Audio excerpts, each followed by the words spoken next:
हमको लगता है कि चंद्रमा पे भी अगर प्रेस कॉन्फ्रेंस होगा तो बिहार के बारे में 4 सवाल अब पूछा जाएगा। विपक्ष जो है वो रावण की सरकार स्थापित करना चाहता है, विपक्ष जो है रावण का वंशज है, उससे अच्छा नहीं लगता है कि बीजेपी जो है हिंदुओं की सरकार है, राम राज्य की स्थापना करना चाहती है। काय ने अपने पिताजी का किडनी का ट्रांसप्लांट जो है बिहार में करा दिया। IGIMS PMCH उनको खुद अपने बिहार के सरकारी अस्पताल पे भरोसा नहीं है। भगवान का आशीर्वाद है मेरे ऊपर, सरस्वती माँ बैठी हुई थी उस समय जुबान पे, मैंने बोल दिया, टूट गया फूल।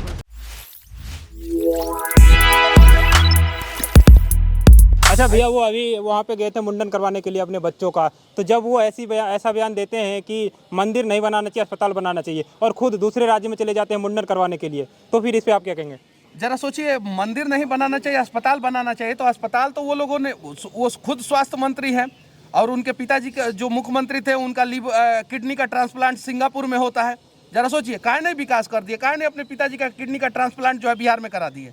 IGIMS PMCH उनको खुद अपने बिहार के सरकारी अस्पताल पे भरोसा नहीं है, उनको खुद नहीं भरोसा है, सिंगापुर भेज दिया अपने पिताजी को। इलाज कराना चाहिए था। बिहार का गरीब आदमी सिंगापुर जाके अपने लीवर का किडनी का ट्रांसप्लांट करा सकता है क्या? यहाँ पे तो बुखार होता है, बिहार के सरकारी अस्पताल में चले जाए तो बुखार होगा, सरकारी अस्पताल में जैसे घुसे तैसे डेंगू हो जाएगा आपको। जब लालू यादव जी की सरकार थी वहाँ पर, उसके बाद जब रथ यात्रा रोक करके उनको गिरफ्तार किया गया आडवाणी जी को, तो इस पर आपको क्या लगता है कि राम मंदिर बनने से उनका लगता है कि वोट बैंक कट जाएगा, इसलिए वो लोग ऐसी बयानबाजी देते हैं? उन लोगों का वोट बैंक ऐसे भी कटा हुआ है। और आपको लगता है बिहार को किसी और चेहरे की जरूरत है? एकदम बिल्कुल जरूरत है, और बिहार में बहुत सारे उभरते हुए नए चेहरे आ रहे हैं, लोग सपोर्ट करेंगे वैसे। भैया, मैं बिहार से हूँ और मैं व्यक्तिगत तौर पे आपको देखता भी रहता हूँ, और मैं समझता हूँ कि बिहार के जो जनता है और जो नया युवा है वो आपको बहुत चाह रही है, तो आपको लगता है कि आप माइक छोड़ करके राजनीति में जाएंगे? सिर्फ मुझे नहीं, मेरे जैसे बहुत सारे युवा हैं जिनको बिहार की जनता चाह रही है, और बिहार की जनता जो है, हम लोग जो है जिस रूप में काम करते थे उस रूप में अभी भी काम कर रहे हैं, तो अलग अलग रूप में जो है बिहार के युवा जो है अपना अपना योगदान देते रहेंगे। जैसे आप बिना डरे जो है कड़वा सवाल पूछ रहे हैं, बिहार के हक के लिए पूछ रहे हैं। आज बिहार से जो है, बिहार का सवाल तो अब हमको लगता है कि चंद्रमा पे भी अगर प्रेस कॉन्फ्रेंस होगा तो बिहार के बारे में 4 सवाल अब पूछा जाएगा, पहले नहीं पूछा जाता था। तो ये हम लोगों का पॉजिटिव इंटेंशन है, और जब तक सवाल नहीं पूछा जाएगा तब तक डेवलपमेंट कहाँ से होगा? तो आज सवाल पूछा जा रहा है, डेवलपमेंट। भैया, जब आप जेल में थे तो जो बिहार के युवा हैं वो बहुत क्रोधित थे, सरकार से बिल्कुल जगह जगह आंदोलन हो रहा था। मैं बिहार के सभी चैनलों के, डिजिटल चैनलों के रिपोर्टरों को मैं इन्वाइट करना चाहता हूँ अयोध्या में, कि आप अयोध्या में आइए और अयोध्या का जो विकास हो रहा है उस विकास को दिखाइए, और इस प्रकार का एक शहर बिहार में बने। सरकार मंदिर बनवाए या ना बनवाए, अयोध्या जैसा शहर तो बनवा के दिखा दे। विकास की ही बात की जाए, यहाँ पे इंटरनेशनल एयरपोर्ट हो गया, यहाँ पे रेलवे स्टेशन हो गया, बढ़िया भव्य, पहले भी था लेकिन जर्जर स्थिति में था। तो ये सारी चीजें हैं। भैया, जब आप पे केस होता है तो आपको नहीं लगता, क्योंकि आपको देख करके बहुत सारे यूट्यूबर हैं जिन्होंने सवाल पूछना सरकार से शुरू कर दिया, आपको नहीं लगता है कि बहुत सारों का जो मनोबल टूट गया? क्योंकि आप पे जब केस हो जा रहा है, आप जेल में रह रहे हैं, आपके परिवार परेशान हो रहे हैं, तो उन बच्चों का क्या होगा जो अभी नए स्टार्ट हुए हैं? देखिए, जिस दिन प्रभु श्री राम का सरकार और प्रभु श्री राम के भक्तों का सरकार बिहार में आ जाएगा, किसी यूट्यूबर पे किसी भी प्रकार का केस नहीं किया जाएगा। और सरकार जो ऐड जो बड़े बड़े चैनलों को देती है ना, वो ऐड जो है यूट्यूबरों को देगी। उनका सब्सक्राइबर के हिसाब से जो है सरकार जो है यूट्यूबरों को भी ऐड देगी कि तुम लोगों का भी मनोबल बढ़ाया जाए, तुम लोग भी आगे बढ़ो। बस प्रभु श्री राम। आपको लगता है कि बिहार सरकार स्वतंत्रता का हनन कर रही है मीडिया का? अरे इतना, मतलब दोनों तरफ से आप पहले मेरा सुन लीजिए, क्योंकि मैं बहुत दिनों से आपको इंतजार कर रहा था, मैं सोच रहा था भैया कहीं मिले। एकदम बिल्कुल स्वतंत्रता का हनन कर रहा है बिहार सरकार, और ऐसा नहीं करना चाहिए, जो कहीं नहीं तो कहीं गलत है। लेकिन बिहार सरकार में सब लोग नहीं कर रहे हैं। मुख्यमंत्री नीतीश कुमार से हम लोग हमेशा सवाल पूछते रहते हैं, लेकिन मुख्यमंत्री नीतीश कुमार और उनके पार्टी के कुछ नेता जो है नहीं करते हैं, मतलब ज़्यादातर नेता नहीं करते। कुछ लोग हैं जो बिहार में जंगल राज फिर से स्थापित करना चाहते हैं, और उनको लगता है कि बिहार के लोग मतलब कि जंगल राज के वो लोग मालिक बने रहे। तो ऐसा नहीं है, उन लोगों से सवाल होगा। वो भैया, आपने भविष्यवाणी कर, एक सेकंड भैया, आपने भविष्यवाणी कर दिया था पुल टूटेगा और टूट गया, और जब आप नहीं थे तो लोग कह रहे थे, भैया पहले कह गए थे। भगवान का आशीर्वाद है मेरे ऊपर, सरस्वती माँ बैठी हुई थी उस समय जुबान पे, मैंने बोल दिया, टूट गया पुल। अरे धक्का धुक्की मत दीजिए, बेचारा टैलेंटेड पत्रकार है। धन्यवाद भैया। पूछिए आप। मेरा ये सवाल था कि लोग इंतजार कर रहे हैं 180 दिन का जो बात, आप इंतजार कर रहे हैं क्या? मैं भी इंतजार, सही में आप भी चाहते सरकार गिर जाए? मैं तो चाहता हूँ बदले सरकार। चाहते हैं ना?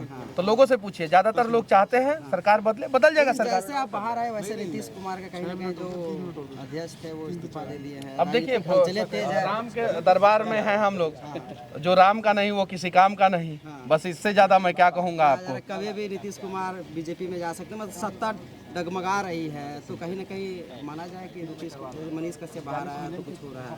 नहीं, वो सब प्रभु कराते हैं। वो हम और आप जो है सिर्फ और सिर्फ यहाँ पे जो है उनके भेजे हुए दूत हैं। वो जिस रूप में हम लोगों से काम करवाना चाहते हैं उस रूप में हम लोग काम करते हैं, सब भगवान का। अच्छा, मुझे क्या पता था कि पुल जो है 1 साल बोल दिया हूँ तो 11 ही महीना में गिर जाएगा।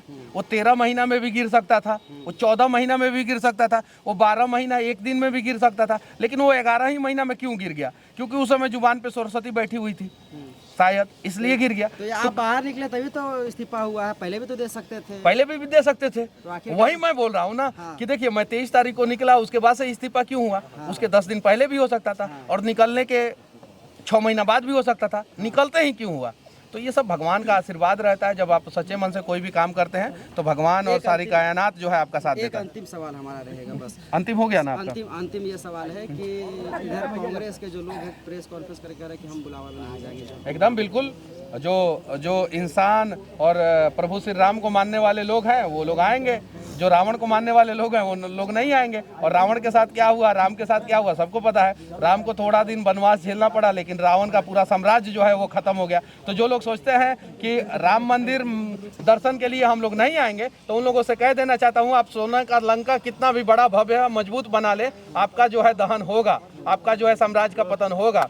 तो प्रभु श्री राम के जो है शरण में आ जाइए, आपका पाप जो है थोड़ा सा कट जाएगा। भैया मैंने आपके केस को सीएम मनीष कश्यप आता है, कम से कम 30 लाख 40 लाख लोग वीडियो देख रहे हैं, उसमें हजारों हजार comment next CM Manish Kashyap. तो आखिरकार मनीष कश्यप सीएम कैसे बनेगा ये जानना चाह रहे लोग, और बीजेपी ज्वाइन करेंगे या क्या रहेगा, थोड़ा सा बताइए। देखिए, मैंने क्या बोला कि हम सब जो है भगवान के भेजे हुए दूत हैं। बस हम लोगों को सही राह पे चलना है। भगवान ने हम लोगों के लिए राह निर्धारित किया है। आपके लिए भी कुछ राह निर्धारित किया होगा, इनके लिए भी कोई राह निर्धारित किया होगा, और मेरे लिए भी कुछ राह निर्धारित किया होगा। तो जो होने वाला होगा भविष्य में हो जाएगा। हम तो अभी सिर्फ और सिर्फ ये सोच रहे हैं कि हम कहीं भी जाएं, अपने धर्म का, अपने राष्ट्र का और अपने राज्य का लगातार आवाज़ बुलंद करते रहे। भैया मैंने आपके केस को बहुत डिटेल में देखा, हमेशा स्टार्टिंग से। मेरा व्यक्तिगत तौर पे ये मानना है, मेरा नाम संजय यादव है, मैं यादव हूँ। बिहार में यादव की सरकार है। बिहार में वोट जो होता है, आपके अंदाज में बोल रहा हूँ, बिहार में जो वोट होता है वो जातिगत तरीके से होता है। यादव का वोट मिल जाता है, सरकार बन जाती है। आपको लगता है कि आपके पीछे जिस तरीके से युवा चल रहे हैं कुछ चेंज होगा?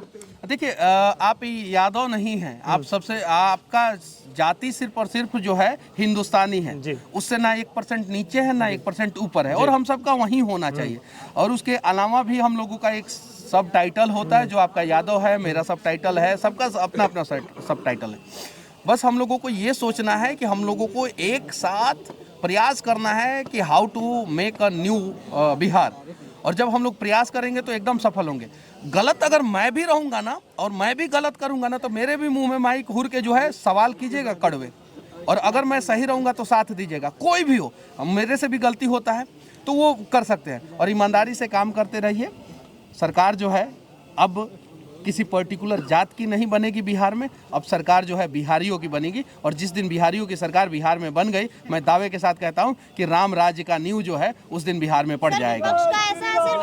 विपक्ष का ऐसा कहना है कि बीजेपी हिंदुओं की सरकार है। आइए आप लाइट में आइए। सर विपक्ष का ऐसा कहना है कि बीजेपी हिंदुओं की सरकार है, इस बात पर आपका क्या कहना है? बस इतना ही कहूंगा कि विपक्ष जो है वो रावण की सरकार स्थापित करना चाहता है। विपक्ष जो है रावण का वंशज है, उससे अच्छा नहीं लगता है कि बीजेपी जो है हिंदुओं की सरकार है, राम राज्य की स्थापना करना चाहती है। तो बस इससे ज़्यादा क्या, वो लोग अपने आप को साबित कर दे रहे हैं कि हम रावण के वंशज हैं, हम रावण के साथ हैं, हम कंस के साथ हैं, हम कौरव के साथ हैं। वो लोग अपने आप को साबित कर दे रहे हैं। अब जरा सोचिए, राम मंदिर बन रहा है तो राम मंदिर से सिर्फ और सिर्फ हिंदू का विकास होगा क्या? यहाँ फैजाबाद है बगल में, वहाँ पे मुस्लिम बिजनेसमैन है, जाके उनसे पूछिए कि उनका विकास हुआ है कि नहीं हुआ है। जी भैया, हम आज ही बात करके आए, जितने भी हमने मुसलमानों से बात करी, उन सबका कहना है कि हमारा विकास हुआ और हम बहुत खुश। अच्छा, ये बताइए, मैं ऑन कैमरा पूछना चाहता हूँ, इस देश में सबसे ज्यादा हज यात्रा कौन से राज्य के लोग करने जाते हैं?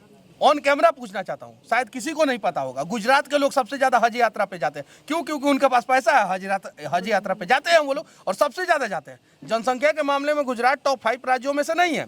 लेकिन हज यात्रा के मामले में क्यों? आप चले जाइए मुंबई से लेके और अहमदाबाद तक जब जाइएगा तो रोड के दोनों साइड नेशनल हाईवे पे 90% मुसलमानों का होटल है। कितना परसेंट?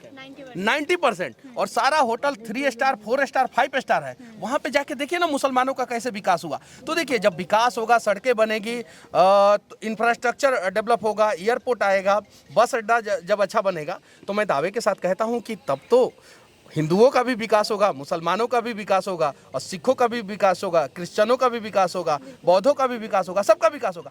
लेकिन कुछ नेता नहीं चाहते हैं कि इस देश में मुस्लिम का विकास हो। वो लोग चाहते हैं सिर्फ मुस्लिम बच्चे पैदा करें, मुस्लिम सिर्फ और सिर्फ वोट बैंक बना रहे। इसलिए उन लोगों के पेट में जो है ना वो पथरी, हमारे यहाँ कहा जाता है पथरी हो जा रहा है, तो उसका लेजर ट्रीटमेंट आ गया है। उनके पेट का जितना भी पथरी है वो लेजर ट्रीटमेंट करके सारा निकाल दिया जाएगा। सर, एक तरफ राहुल गांधी जी कहते हैं कि हम भी हिंदुओं को मानते हैं, हम भी हिंदुत्व को मानते हैं, और दूसरी तरफ जब राम मंदिर के उद्घाटन के लिए उनको आमंत्रित किया गया तो उन्होंने साफ आने से मना कर दिया, कहा जब ये राजनीति खत्म होगी तब मैं आऊंगा। देखिए जब आप पैदा होते हैं और पैदा होने के दौरान ही आप कंफ्यूज हो जाते हैं तो आपकी पार्टी भी कंफ्यूज रहेगा और आपका भविष्य भी कंफ्यूज रहेगा। राहुल गांधी को अभी तक पता नहीं है कि वो किस स्टैंड पे जो है क्लियर खड़े रहे। उन्हें पता नहीं है, कभी जाके तिलक लगा लेते हैं, कभी जाके जो है वो कभी टोपी लगा लेते हैं। नहीं, देखिए सम्मान सबका होना चाहिए।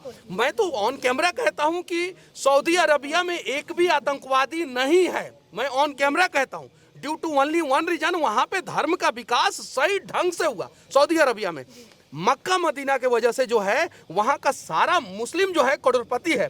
वेटिकन सिटी एक छोटा सा देश है जिसका अपना सेना नहीं है, वहां पे एक चर्च है, वेटिकन चर्च जिसको बोलते हैं। उस चर्च के वजह से उस देश का इतना विकास हुआ कि आज वो दुनिया का सबसे समृद्ध पर कैपिटा इनकम के मामले में सबसे नंबर मतलब कि टॉप 5 देशों में से एक है वेटिकन सिटी। तो इन सब चीज़ों को समझने की ज़रूरत है। जो लोग नहीं समझेगा उनको तो मैं यही कहूँगा ना कि वो लोग जो है वो कंस के वंशज होंगे, नहीं तो रावण के वंशज होंगे, और नहीं तो कौरवों के वंशज होंगे, और इन सब के वंशज नहीं हो सकते तो आतंकवादियों के वंशज होंगे।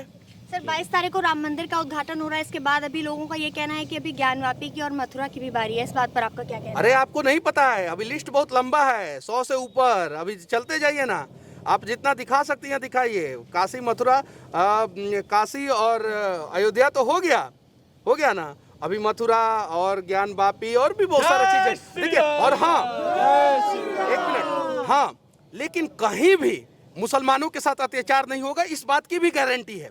इस बात की भी गारंटी है। दूसरे धर्म के लोगों के साथ अत्याचार नहीं होगा, इस बात की भी गारंटी है। हाँ, हिंदुओं का जो हक है उसे वापस दिया जाएगा। कुछ सरकारों ने, अंग्रेजों ने और मुगलों ने जो इन्हें गुमराह करके इनका हक छीनने का प्रयास किया, इन्हें वापस दिया जाएगा। लेकिन साथ ही साथ इस बात का भी ख्याल रखा जाएगा कि मुसलमानों के भी भावनाओं का को ठेस ना पहुंचे, दूसरे धर्म के लोगों के भी भावनाओं को ठेस ना पहुंचे।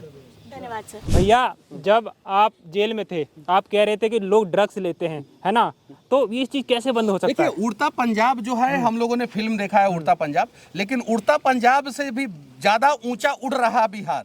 वहां पे ड्रग्स मतलब कि इतना समस्या हो गया है बिहार में कि ड्रग्स की वजह से क्राइम रेशियो बढ़ गया है। एनसीआरबी का जो डेटा है, उस डेटा को जब आप उठाएंगे तो आपको पता चलेगा कि जो लैंड डिस्प्यूट के लिए जो झगड़ा होता है उसमें सबसे ज्यादा मर्डर जो है बिहार में हो रहा है। महिलाओं के अपमान में और भी बहुत सारी चीज़ें हैं, उसमें जो है बिहार कहीं नंबर 1 पे है, कहीं नंबर 2 पे है, कहीं नंबर 3 पे है पूरे ऑल ओवर इंडिया में क्राइम के मामले में। तो ये सारा चीज़ का रीजन है सिर्फ और सिर्फ ड्रग्स। तो ड्रग्स को कंट्रोल करने की ज़रूरत है। अगर ड्रग्स कंट्रोल नहीं होगा तो बिहार जो है, अगर आज आप लोगों को लग रहा है कि मनीषवा गलत बोला है, कल आपके बच्चे ड्रग्स लेंगे, और जब आपके बच्चे ड्रग्स लेंगे तो उनका भविष्य बर्बाद होगा। तो अगर आप चाहते हैं कि आप अपने बच्चों का भविष्य जो है बर्बाद, देखिए ड्रग्स लेने वाला बच्चा जो है ना, ये नहीं सोचेगा कि मैं फलानवा जाति का हूँ तो मैं ड्रग्स नहीं लूँगा, वो ले लेगा। और ड्रग्स बच्चा क्यों लेता है? क्योंकि उसको नौकरी नहीं मिलता है और प्रेशर मिलता है, सोसाइटी से प्रेशर, बाप से प्रेशर, माँ से प्रेशर, कब तक घर में बैठे रहोगे, कब तक घर में कुछ कमाओ कुछ कमाओ कुछ कमाओ, और वो जो है इस टेंशन में जाके ड्रग्स लेना शुरू कर देता है। तो इन सारा चीज़ों का सॉल्यूशन एक ही है कि बिहार को डेवलप कीजिए, सारी समस्याओं का समाधान। भैया